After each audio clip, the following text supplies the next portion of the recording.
said that you never had a chance to use the Zen stick.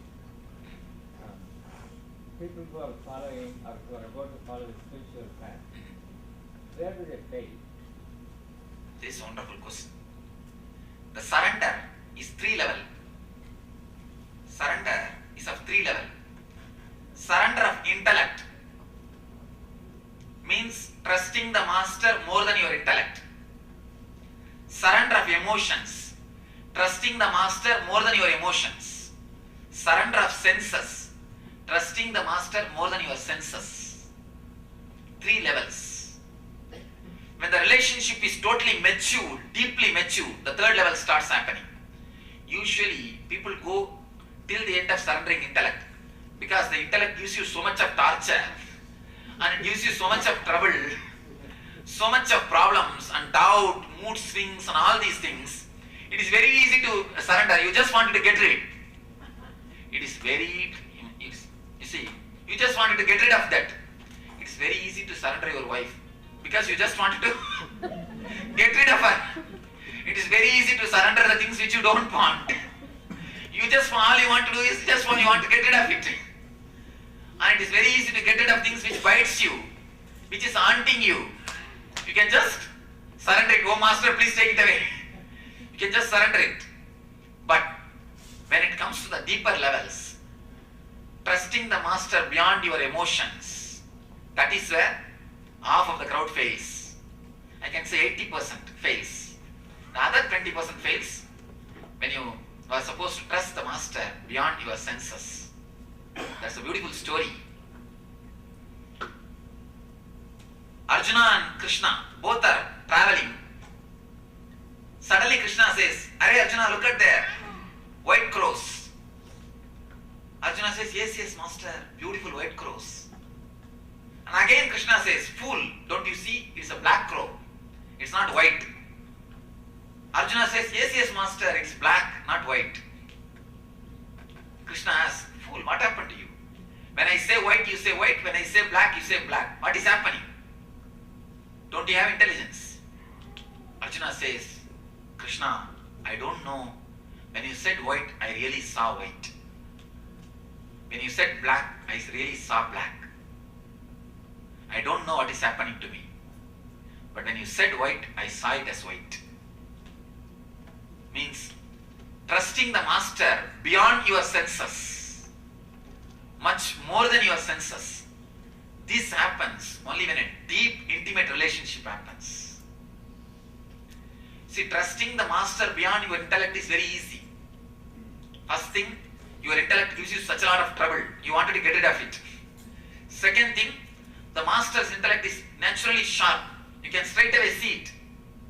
You can surrender. But trusting beyond emotions, that is where 80% people are stuck. And other few who cross that, very few who cross this layer, second layer, and they are stuck in the 3rd layer. Only very few blessed people experience, trust the master beyond your senses. That is the time master says, "Tattvamasi, look, you are the God." As long as you believe your senses, you can think you are only a human being. Again and again you will be reminded, how can I be God? I am just still with my senses. If I see some sweets, I feel tempted to eat. If I see some music, I feel tempted to hear. I am tempted by my senses. I am just handled by my senses. How can I be God? Again and again, as long as you believe your senses, again and again you will be made to think you are a human being. You will never be allowed to trust yourself. You can never feel that you are a God. Only when you trust a master beyond your senses, he will make you understand you are God, not just your senses. You are beyond your senses. Trusting the master is not going to do something good to him, it is going to do good to you. I have seen many people coming and telling me, "Swamiji, I believe you, you have to take care of me." As if believing me is by believing me they are doing great favor for me. Fools, they don't understand, by believing me they are doing favor to themselves. Who asked them to believe? I've seen many people very cunning. I believe you, Swamiji, you have to do everything for me.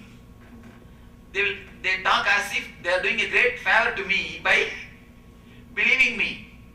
I accepted you as a master, Swamiji, you have to heal me, you have to do this for me, you have to do that for me.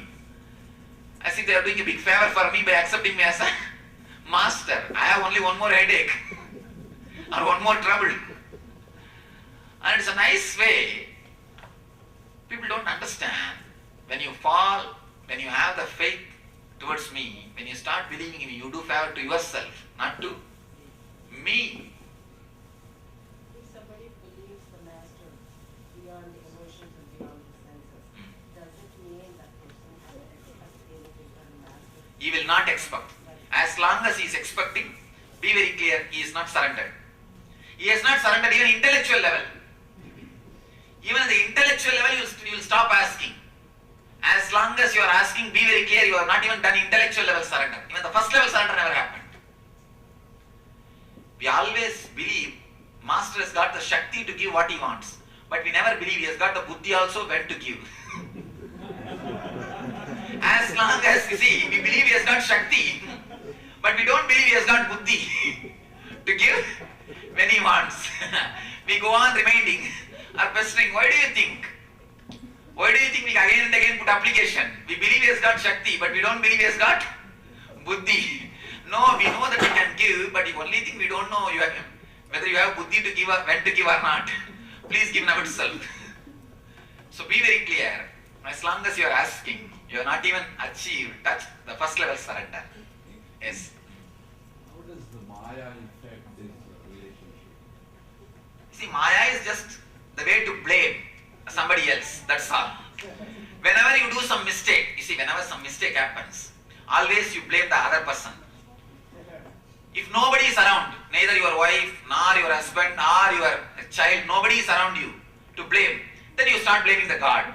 Who is your dustbin? You can put everything on that big dustbin. We always want somebody to be responsible for anything mistake. If something good happens, I did it. Oh, you don't know, I made it. I made it happen.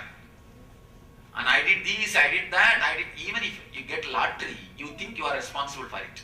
You say, oh, I went to that place, I paid $2 and purchased that lottery. I waited, you don't know how anxious I was. And after that, I just saw the result, it came.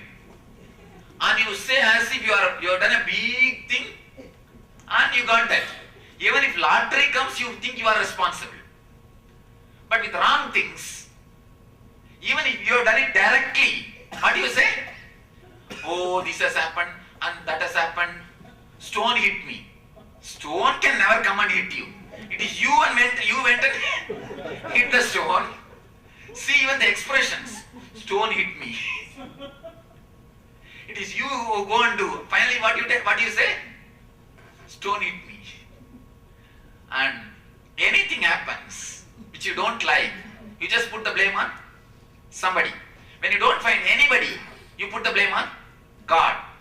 When you feel, oh, I shouldn't put the blame on God, it is too much. When you feel little guilty, then you create one more identity called Maya or Satan or evil.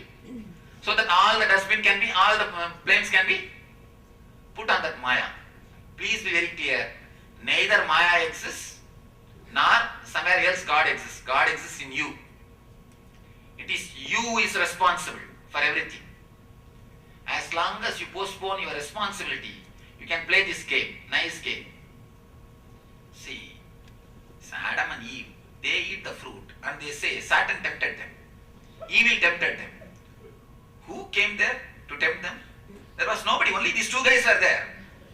And they say, Satan came and tempted them to eat that fruit of knowledge. Be very clear, nobody tempts you. And in Hinduism also there are stories, in Puranas. And Vishwamitra was meditating, suddenly Managa and Ramba came and they danced in front of him and they tempted him and took him away from his tapasya. They think as if somebody is sitting there and deputing, hey, Vishwamitra is meditating, go there and disturb him. Nobody is sitting there and allotting people. Oh, in this area he is meditating, go and disturb him. In this area he is meditating, go and disturb him. If that is the case, if the women are deputed and sent, everybody will start meditating. Everybody will start meditating. Nobody is sending any women, nobody is on duty to go and tempt people. Nobody is sent. It is his own suppression. His own suppression has come up and he has fallen. He goes on blaming Indra sent somebody.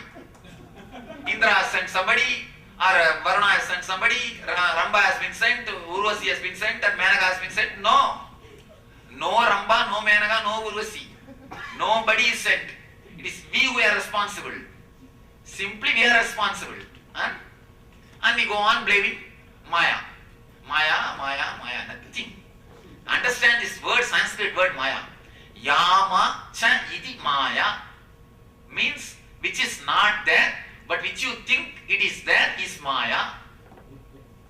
Yama cha iti Maya. The very Sanskrit meaning of Maya is which is not there, but which you think it is there is Maya. Nothing but your own unconscious. Please don't think something called Maya exists. Nothing. It is your own subconscious or unconscious which is creating all troubles. There is no Maya. There is nobody outside. I think yes. Last question will end. You talk a lot about living in the present moment. And I just want to know that living in this busy life, you also say like by just watching your breath, you can go into that present moment where your mind doesn't disturb you. It is a nice question. Living in this stressful life, modern day life, how to be in the present moment. I tell you one thing. If somebody goes and asks, Doctor, I have so many diseases, how can I take medicine? You have to take medicine because you have so many diseases. You have to live in the present moment because you are in a stressful world. You are in a stressful world. That's the first thing. Next thing, much of your energy is spent in psychological worrying, not chronological planning. You should understand two words, chronological planning and psychological worrying. In our LBP program, we deal a separate session on the psychological worrying and chronological planning. In our meditation program, the Acharyas are conducting, a separate session is dedicated to this one subject. How, you see, chronological planning means planning for your day-to-day routine, fixing your deadline, what you are supposed to do in your project, what you are supposed to achieve, planning your day-to-day life. Psychological worrying means continuously bothering about it. Will I do it? Will I not do it? What will happen to this? What will happen to that? And finally you end up in not doing. If you just do chronological planning, your whole energy will be used as a creativity. You will achieve 10 times more than what you are achieving now. I am responsible when I say this word. If you don't, come and catch me. I tell you, just live with chronological planning. You will make 10 times more money than what you are making now. You can make 10 times more because your whole energy will be used in the creativity. As on now, all you do in the name of planning is psychological worrying. Psychological worrying sucks away your energy. Chronological planning just infuses energy into you. You become more and more creative. You become enthusiastic, interested, excited about the life. So, there's a big difference between chronological planning and psychological worrying. Try to catch someone Acharya and take LBP. That will give you more deeper insight how to establish our energy into chronological planning instead of psychological worrying. So, again, let this ultimate bless us all with eternal bliss.